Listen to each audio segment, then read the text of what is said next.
Hey friends, welcome to the channel.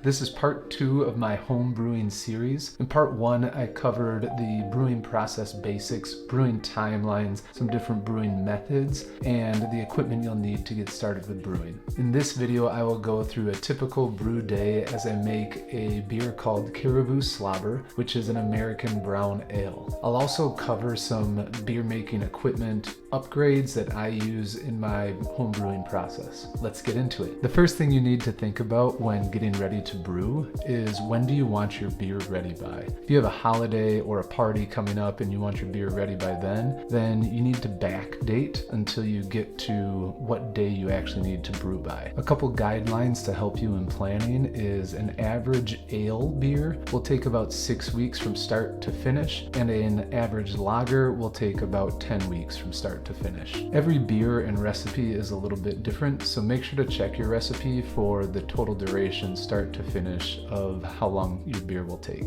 The recipe kit that I got says it will take about 6 weeks from start to finish for my beer to be done. I wanted my beer to be ready for wintertime since it's more of a winter type beer, so I started the brewing process at the beginning of November. The last step in the planning process is selecting your brew method. By this I mean, are you doing extract, partial mash, or all grain brewing? Once you are done with the planning process, the next step is gathering your supplies. For my Caribou Slobber recipe, I went with a beer kit that I got from Northern Brewer. Inside the brew kit, you will have several things, starting with the malts. In this kit, you will have both liquid and dry extracts, as well as some specialty grains. With the grains, you'll also get a mesh bag to put them in while you're mashing. The kit also includes 3 different types of hops that you will need for your beer. There are several different yeasts listed on the brewing kit, so when you go to your brewery store, you can select either dry or liquid yeasts from those options. Once you have your ingredients, you'll have to decide where you want to source your water. If your tap water in your house is good, you can use that. Other options are getting purified water from a grocery store or finding an artesian well that's near you. I happen to have an artesian well that's on the way to my parents', so I'll bring a couple of 5-gallon buckets that are sanitized to my parents if I go and visit them, and then when I come back, I'll bring some water. The last part in gathering your supplies is making sure that you have all of the hardware needed. By hardware, I mean making sure you have your brewing kettle, a spoon or something to stir your brew with, a measuring cup, your sanitizing bucket, sanitizer, as well as the carboy or fermentation bucket that you'll end up putting your beer into. After gathering your supplies, make sure to review your recipe ahead of time. When reviewing my recipe, there are 3 things that I wanted to make note of. The first thing I wanted to make note of is that I'm going to make a yeast starter. That isn't a necessary step, but I'll get into it in the next section of the video. The second is that this is a partial mash recipe, so I'll be adding both extracts as well as grains to my recipe. The third thing I wanted to make note of is that I have 3 different hops that I need to add to my boil at 3 different times, and I want to make sure that I'm adding the right hop at the right time. So why a yeast starter? First off, a yeast starter is essentially a sugary solution that you put your yeast into ahead of time, and it allows your yeast to start multiplying in advance. Having more yeast cells to pitch into your beer will do 2 things. The first of those is it will help your beer begin to ferment faster. The second is you will develop a lot cleaner flavors in your beer because the yeast is acting faster. The alternative to this is not having enough yeast cells in your beer. This can create an environment where yeasts are stressed, they then produce off flavors for your beer, and it increases lag time where bacteria can take over your wort. To make my yeast starter, I use a can of fast pitch. This is meant specifically for this process. First thing is I sanitize my flask, and then I sanitize my can of fast pitch. I pour the can of fast pitch into the flask, and then I fill the can again with some of my water. I then pour that can of water into the flask as well, and then I add my yeast on top of there. Once I have the fast pitch, the water, and the yeast all in the flask, I add in the magnet rod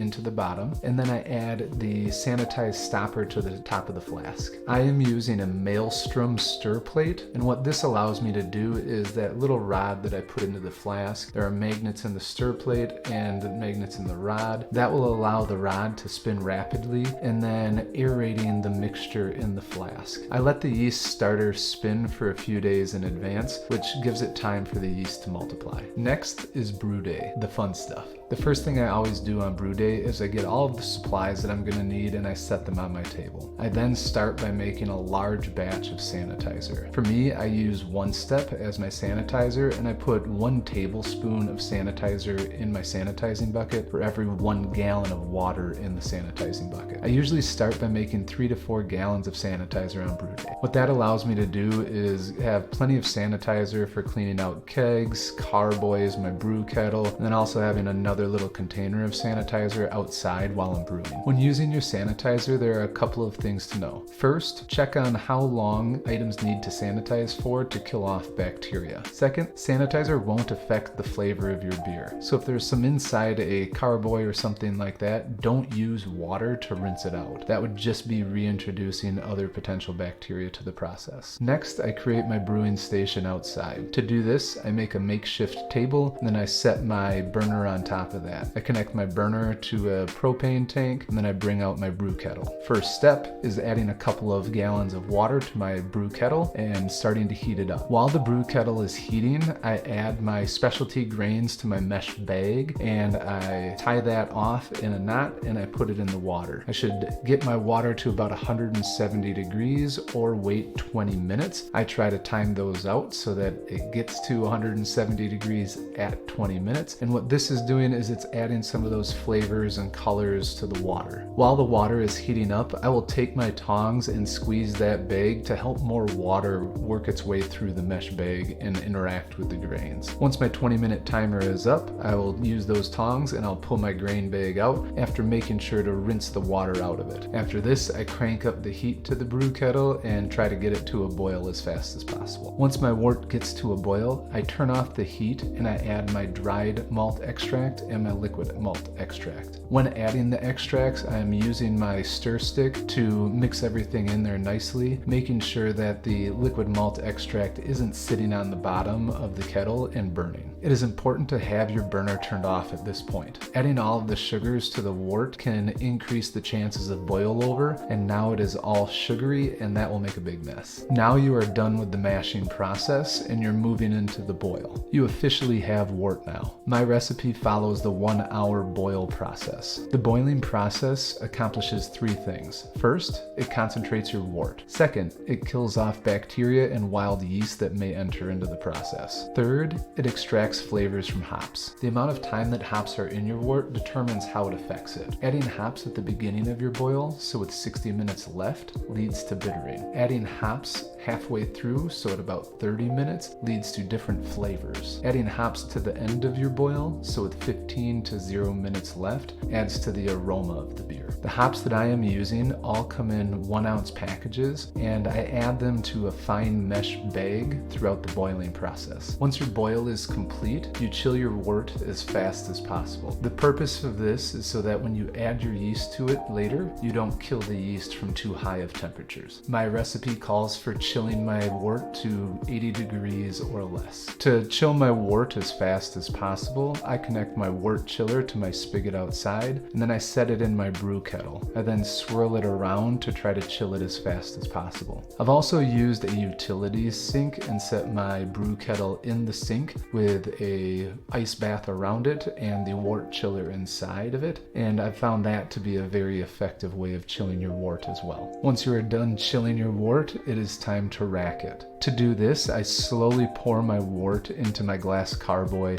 making sure that all of the sludge and extra remains at the bottom of the kettle. I then add additional water to the carboy until I get to my 5-gallon line, which I have used duct tape to label ahead of time. I then cover the end of the carboy and rock it back and forth, adding oxygen to the mix, which will help in the fermentation process. The last step in the racking process is adding your yeast. So at this point, I add my yeast starter to the top of my beer and swirl it around some more. If you didn't have a yeast starter, this is where you would take your yeast pack and pour that in. Then take my airlock and add that to the top of my carboy with a couple of tablespoons of sanitizer in it. This airlock will keep air from entering the carboy while allowing CO2 to escape from the carboy. Then take your carboy and move it to someplace dark and a little out of the way to start the fermentation process. I cover my carboy with towels and I leave it someplace that I pass by each day so that I can monitor the fermentation process. Within a day or two of brewing, you should see the yeast starting its job. What this would look like is a head of foam starting at the top of your wort and then bubbles coming through that airlock as CO2 is released. At this point, it is important to monitor the fermentation process as blow-off can happen. For my brew, blow-off happened because of my extra excited yeast. To fix this, I took a large tube that I sanitized and I stuck that through the top of my carboy and had the end of the tube come into a sanitizing bucket. What that effectively is doing is making a large airlock that can let the CO2 escape faster. Primary fermentation usually stops in about 5 to 7 days. If you have a second carboy, you can siphon your wort into there to start the secondary fermentation. If not, you can leave it in the original carboy and let it continue to ferment. Having a secondary carboy for secondary fermentation is helpful because it can help your beer clarify more, not sitting in all of the sediment that's generated during the primary fermentation process. When transferring your beer into that secondary carboy, I would siphon it so that you don't disturb all of the gunk at the bottom of your primary carboy. Then continue to wait. Once your secondary fermentation is finished, it is time to keg or bottle your beer. In this case, I will be kegging my beer. When kegging my beer, the first thing is to make sure to sanitize your keg, and then I use my auto siphon and I begin siphoning the beer into the keg. This again helps me not disturb the sediment that's accumulated at the bottom of the carboy. Once the beer is in my keg, I set it in my kegerator and I connect it to both the CO2 line and the outline. I then adjust my CO2 tank, turn it on, and set the pressure for my keg at about 10 psi. The pressure is something you can play with to determine